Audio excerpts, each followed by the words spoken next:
Hello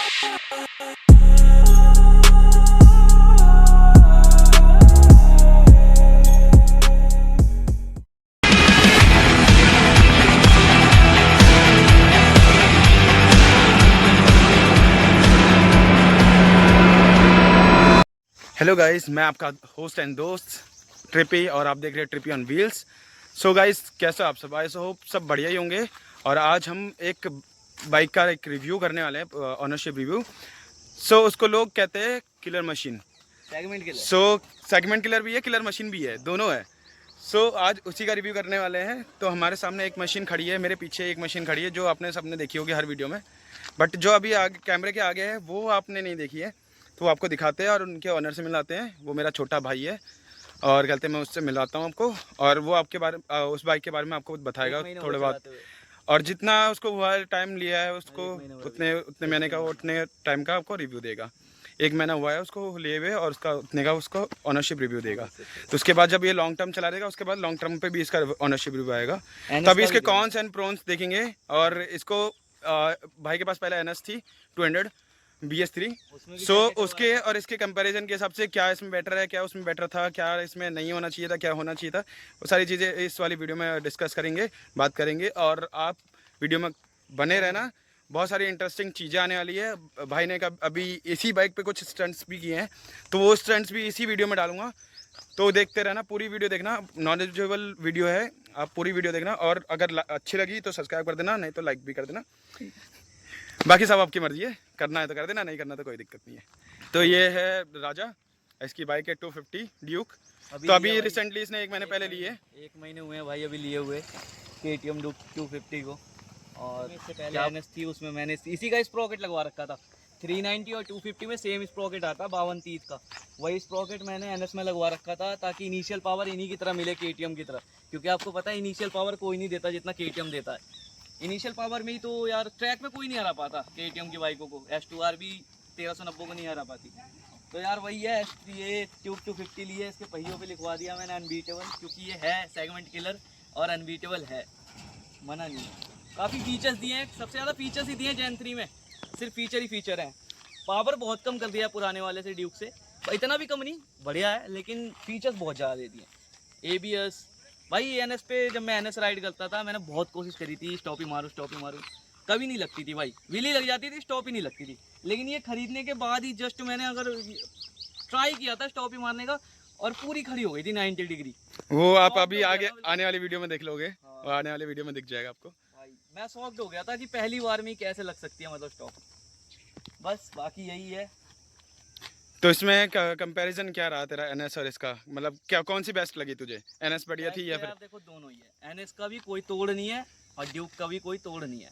जो भी पहले NS थी अपने पे, तो NS भी फुल खतरनाक। उसमें तो 390 का स्प्रॉकेट, फुल सिस्टम एग्जॉस्ट, और क्या क्या कहते हैं आगे का कुछ वो लगवा रखा था, वाइजर, बहुत सारी चेन विन सब चेंज करवा रखी थी यार।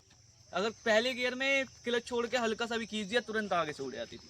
इसे तो मैं चला भी नहीं पाता क्योंकि इसमें पावर कम फील होती है मेरे को NS 200 के मुकाबले, जबकि क्योंकि मैंने उसमें स्प्रॉकेट लगा रखा था, स्प्रॉकेट की वजह से उसमें पावर ज़्यादा फील होती थी। NS में है भी भाई पावर बहुत ज़्यादा है। मैंने जब NS ली थी तो एक ये एलिवेटेड पे ही एक बंदा ड्यूक 250 से जा रहा था और मैं अपनी NS पे ही था। मेरे NS में लगा हुआ था स्प्रॉकेट 390 का।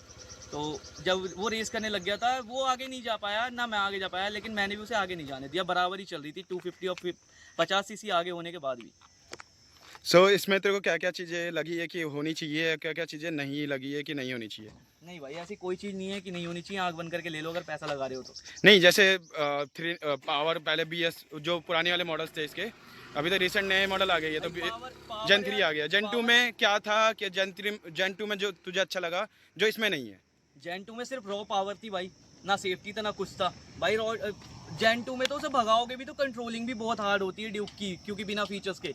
और जेन 2 में सिर्फ पावर ही पावर है भाई। ड्यूक 200 भी से इनिशियल में पीछे कर देती है 250 को, नए वाले को, जेन 3 को, क्योंकि उसमें सिर्फ रॉ पावर है। इसमें पावर है और प्लस सेफ्टी भी है। और पावर ऐसी है कि इनिशियल में भले ही आपको कम दिखे पावर, लेकिन आप ट्रैक मोड पे लगा के जब इसे भगाओगे, हाँ, वो है 150 आराम से जाती है। फील भी नहीं होने देगी तुम्हें कि 100-150 तुम भगा रहे हो। इतना शांत चलता है इसका इंजन। ये चीज़ मैंने देखी है, मैंने अभी ट्राई किया था। तो शिफ्टर दे रखा हाँ है क्विक यार। शिफ्टर है इसमें, पता नहीं क्या क्या दे रखा है। कनेक्टिविटी दे रखी है वैसी। कनेक्टिविटी है, फोन पे कनेक्ट कर लो। 30 bhp तो जनरेट करती है। क्या कहते हैं, 1000 के लिए अलग दे, बस 250 में क्रूज कंट्रोल नहीं है, बाकी 390 की हर चीज है। बस मेरे को ना एक चीज़ लगी इसमें, तेरे को तेरी बाइक है, तेरे को तो बहुत चीज़ें अच्छी लगी है इसमें, बट मेरे को एक चीज़ लगी कि KTM इतना पैसा ले रहा है, इनको टायर्स डालने चाहिए थे H1 के, अपोलो H1 डालने चाहिए थे, इन्होंने MRF दे रखे। MRF दे रखे हैं। तो लेकिन ये भाई चेंजेस आने चाहिए था, ये चेंजेस करना चाहिए था। जैसे अभी NS 400 में चेंजेस किए हैं, NS 400 में ब्रेकिंग चेंज की है और टायर्स भी चेंज करके दिए, अपग्रेड करके, अब BHP भी इंक्रीज करके दी है। भाई दोनों गाड़ियां एक ही जगह मैन्युफैक्चर हो रही है। हाँ बजाज वो तो के एक ही पास। जगह रही है, हाँ। लेकिन बजाज क्या गाड़ियों में इंप्रूवमेंट कर रहा है जो KTM नहीं कर पा रहा है। तो इन्हीं से KTM से ही सीख रहा है यार, वो कहाँ पहले बजाज बनाता था ना, RS भाई इंडिया की फर्स्ट स्पोर्ट्स बाइक बजाज नहीं दी है। 220 थी, लेजेंडरी हाँ बाइक, आई नो। NS दी है। लेकिन जैसे ये देखो, R15 में क्या हुआ, एक R15 हो गई, एक MT हो गई, यामाहा की 2 सीरीज, एक रेसिंग स्पोर्ट और एक नेकेड स्पोर्ट। ऐसी ही बजाज वालों ने निकाल रखा है नेकेड स्पोर्ट और एक रेसिंग स्पोर्ट, RS और NS। ऐसे ही ड्यूक का भी सिस्टम है यार, जैसे ड्यूक RC। उसमें कावासाकी में ZX10R और G900 Z1000 नेकेड हो गई और एक फेयर्ड हो गई। तो वैसी इसमें है, सेम बनाते हैं इंजन। बजाज ने भी इन्हीं से सीखा था कि ऐसे 2 टाइप की बाइक होती है, तभी उन्होंने RS और NS निकाली थी। वरना ड्यूक तो 2001 तो 1900 तक आ रही है यार, बहुत पहले के पुराना मॉडल। लेकिन इंडिया में नहीं आई थी ना, इंडिया में तो बजाज के पल्सर के बाद ही आई है। इंडिया में तो बजाज ही लेके आई है। हाँ टाई अप इंडिया किया में था बजाज बजाज लेके ने। आई। बस और क्या बताऊं आपको, ब्रेक सबसे अच्छे और हैंडलिंग सबसे अच्छी है इस बाइक की। कहीं भी ले जाओ आराम से निकलती है, पतली पतली जगहों से ऐसे ऐसे ऐसे फुल। भाई अभी ये चीज़ है, ठीक है, NS नहीं खड़ी है, नहीं तो NS होती तो हम NS से भी कंपेयर करते इसका। NS है वैसे, इसका जल्दी एक वीडियो आएगा NS के साथ और ड्यूक 200 के साथ।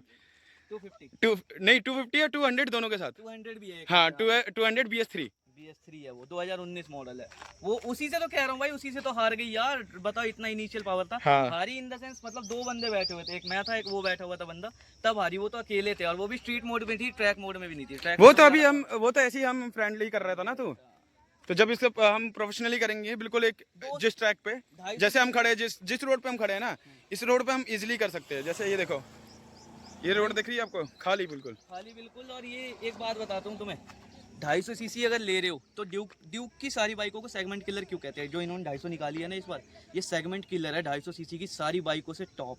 क्योंकि एक्सट्रीम का मना नहीं कर रहा, एक्सट्रीम 250 आर में ज्यादा पावर है भाई, इनिशियल पावर है उसमें। लेकिन लुक्स ऐसे नहीं है, लुक्स इसके अच्छे 250 की भी आनी, 250 की तो आनी है, 250 की भूल गए हम, 250 की तो बोलना भूल गए एक्सट्रीम की। एक्सट्रीम 250 आर ही कह रहा हूँ। हाँ गर्मी बहुत भाई कंटिन्यू रहना, वीडियोस कंटिन्यू देखते रहना, क्योंकि बीच बीच में गैप आएगा वीडियो का, लेकिन शॉर्ट वीडियोस आती रहेंगी और शॉर्ट वीडियोस में आपको डिटेल मिलता रहेगा, क्योंकि आने वाले व्लॉग्स हमारे इसके कंपैरिजन में रहेंगे। और 2-3 बाइक्स और है हमारे पास, वो भी कंपैरिजन करेंगे अदर बाइक से। तो भाई कंटिन्यू रहना व्लॉग्स में, और गलते थोड़ा सा प्यार बढ़ाते रहना, क्योंकि हम आगे भी और सब कंटेंट लाने वाले, बहुत अच्छा कंटेंट लाने वाले हैं। इस पर मॉडिफिकेशन अभी स्टार्ट होने वाली है और हम इसमें बहुत सारी चीज़ें ऐड ऑन करने वाले हैं। देखेंगे, टॉर्क वॉर्क बढ़ाएंगे, इसका ECU मैपिंग करेंगे। ECU मैप, हाँ ECU मैपिंग करेंगे, इसका एग्जॉस्ट लगेगा, फुल एग्जॉस्ट लगेगा, फुल सिस्टम। उसके बाद इसका ECU मैपिंग होगा। इसके बाद लेंगे सीधा सुपर बाइक S1000 RR। अरे भाई ज़्यादा बोलिए, लेकिन वही लेनी है भाई ड्रीम तो वही है, ड्रीम तो वही है। S1000 RR बाप है वो यार। 2016 So guys, टॉम क्रूज जब चलाता है ना उसे मिशन इम्पॉसिबल में, गांड फाड़, चश्मा उठा के सीधा। भाई वो तो है ही। S1000 भाई चौथे 5वें गियर तक आगे से उठती है। तो राजा थोड़ा सा कुछ इस पे दिखा दे हम Stunt? व्यूअर्स को, हाँ थोड़ा सा स्टॉपी व्हीली दिखा देते हैं इसमें। चलो मैं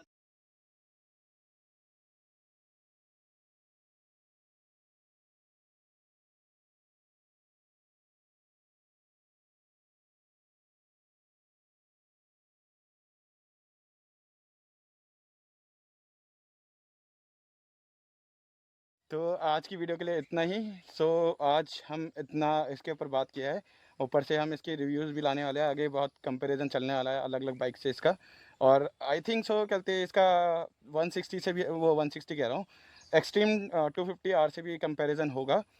उसके बाद देखते हैं हम आगे भी और भी वीडियोस आएंगी कंपैरिजन की, तो आप वीडियोस देखते रहना, कंटिन्यू बने रहना चैनल पे। बहुत सारे इन्फॉर्मेटिव कंटेंट आ रहा है और आगे भी आएगा।